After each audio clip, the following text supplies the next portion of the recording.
امام جواد السلام کی امامت کا خود امام رضا السلام نے اپنی زندگی میں ہی ان کا ذکر کر دیا تھا اور لوگوں کو اس کی طرف ترغیب دلائی تھی۔ چنانچہ آپ اس روایت کو ملاحظہ فرمائیں، روایت میں ملتا ہے کہ جب امام علیہ السلام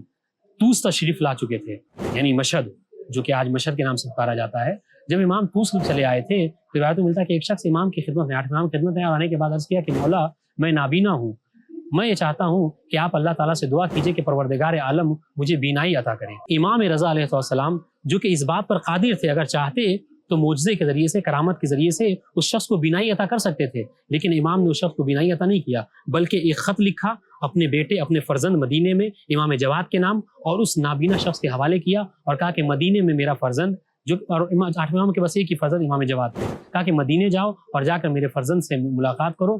انہیں اس خط کو دینا اور اپنی نابینائی کی شکایت جو امام اس سے کرنا، وہ تمہاری اس پریشانی کو دور کر دے گا۔ چنانچہ روایت میں ملتا ہے کہ وہ نابینا شخص طوس سے سفر کر کے مدینے آیا اور مدینے آ کر امام جواد سے اس نے ملاقات کی اور امام رضا کا جو خط تھا امام کے حوالے کیا۔ امام رضا کا خط لے کر نوے امام نے اپنی آنکھوں سے لگایا، بوسہ دیا، اور اس کے بعد امام علیہ السلام نے اس شخص کے لیے دعا کی۔ اس شخص نے کہا کہ مولا میں نابینا ہوں۔ امام علیہ السلام نے،